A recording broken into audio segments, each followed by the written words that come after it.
I'm Jenni with the Charleston Reiki and Wellbeing Center, and I'd like to talk a little bit about Reiki today. A lot of people really aren't really sure what Reiki is, and there's a lot of misunderstandings about it out there. So Reiki is two Japanese words, Rei and Ki, and together they translate to Universal Life Force Energy. You may have heard of the word Chi, which is used for the Chinese version. Ki is the Japanese version of the same word. So this is also, you might have heard the word prana. If you've attended a yoga class, sometimes they talk about prana. This is all your life force. And the universal life force energy is literally the energy of creation. So Reiki is the energy of creation, the stuff that we're made of. And since we're all made of energy and we can get more, it's really exciting.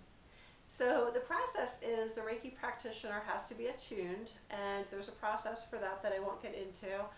That's something I would teach at an advanced level.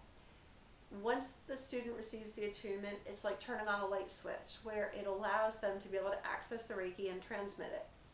Now, one thing a lot of people are concerned about is, well, will it deplete the person's energy if they're using it? Will they be giving me bad juju or something like that? And the answer to that is absolutely not. Reiki is pure. It is literally just the energy of creation. And the person who's practicing Reiki is not giving anything of themselves. So when I do a Reiki session on a client, whether it's in person or long distance, and yes, it can be done long distance for those of you who might be curious, I am not using anything that is my own energy at all.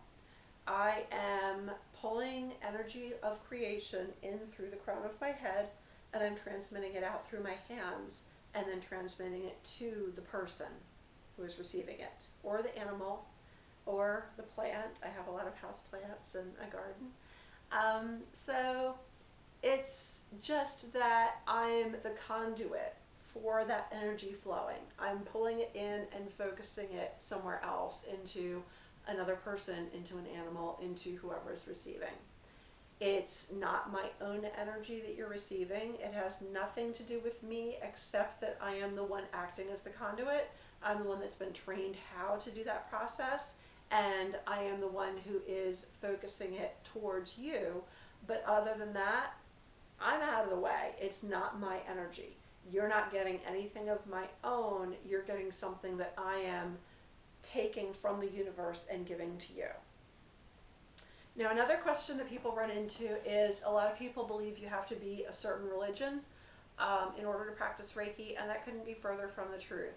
I have Reiki students from all walks of life. I've had Reiki students who are Christian, of a variety of different denominations. I have some who are eclectically spiritual like myself. I have some who are pagan. I've even had Muslim students, Jewish students.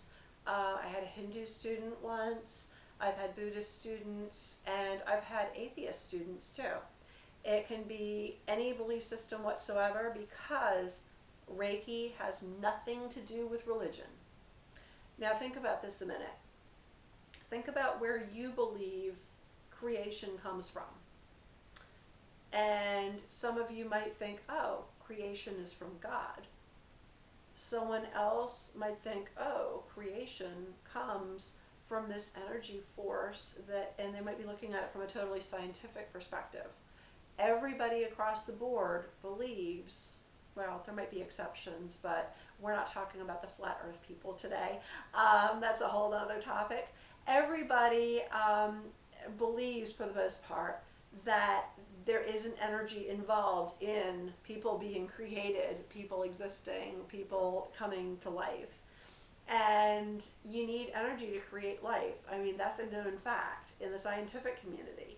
So wherever you believe it came from, you might believe that it came from the Christian God. You might believe that it came from, the Jewish God. You might believe that it came from, one of the Hindu gods. The idea of creation of, Shiva and Shakti. Wherever you believe it came from, even if you're looking at it from a purely scientific viewpoint, we can all agree that there is energy involved. It doesn't matter where it came from. And Reiki is not concerned with where it's coming from. We just know that it's there and it's accessible to us. So anybody can learn Reiki and study it.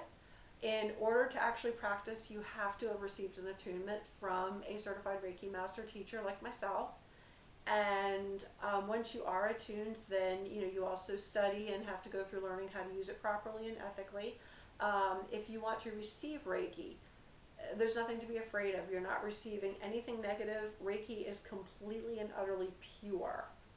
You're not receiving any of my stuff when I give you Reiki. You're only receiving the Reiki. So now that said, when I do Reiki sessions, I will typically ask my clients if you are open to other energy modalities, because I do practice other modalities in addition to Reiki. And sometimes I might incorporate those into Reiki sessions. That said, I will never do that without your permission. If you only want Reiki and nothing else, that's what you got. If you would like me to intuitively incorporate whatever else comes to mind while I'm working on you, I can do that too. So you're in control. That's all up to you.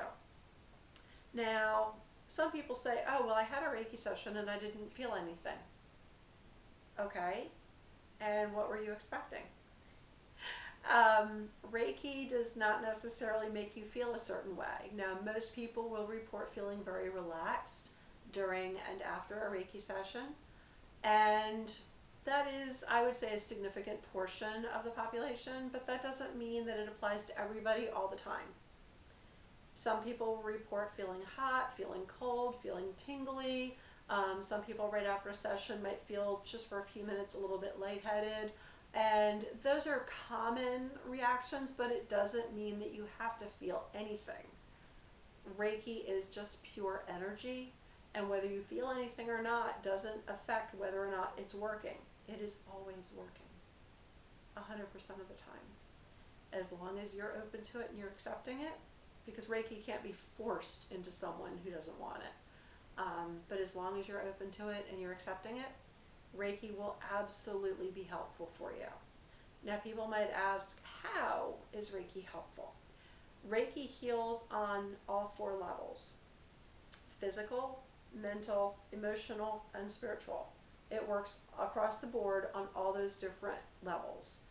So if you have a physical issue, it's probably related to an emotional issue, which is typically the Eastern viewpoint on that, which I ascribe to. And it will get down deep and start working at some of those underlying issues to ultimately help the physical.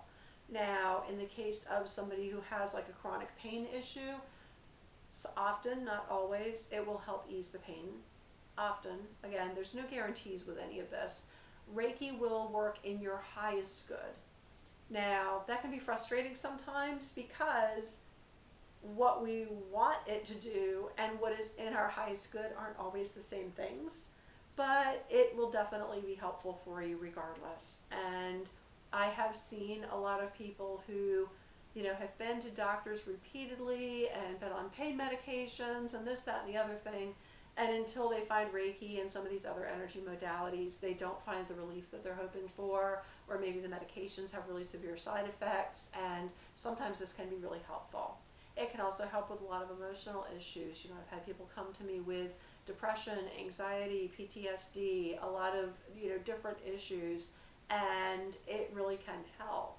I'm not promising a cure. This is not a cure. There's no guarantees. But then again, when you go see your doctor and they give you a medication, there's not a guarantee that comes with that either. And just because you're on a medication doesn't mean that Reiki won't also help. I don't ever tell anybody to stop seeing your doctor or go off medications. Now, I have had people come to me who are choosing to go off medications, and I always recommend work with your doctor while doing that, because I'm not a doctor. That's not my expertise.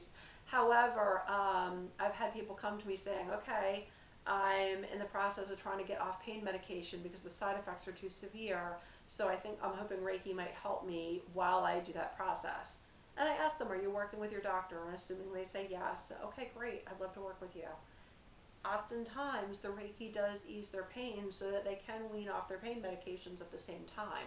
So Reiki can be really helpful in concurrent with the Western model. Same is true with, I've had people with depression or anxiety that are working on getting off of antidepressants, and they're working with a doctor at the same time, but they'll come to me to work with Reiki to try to kind of ease them and help with some of those underlying issues while they're getting off their meds. And even for somebody who's not getting off their meds, I mean, there's always those underlying issues that made you need those meds in the first place. So Reiki can absolutely help with that. Anyway, there's a little bit of an explanation about Reiki. You probably have a ton of questions. I do have a good bit of information about Reiki and some of its history and how I practice on my website. I'm going to go ahead and put those links below. If you click that little arrow that opens up the drop down underneath the video, you'll see some links there. You'll see my email address. If you want to contact me about a session, you can do that through the website or via email.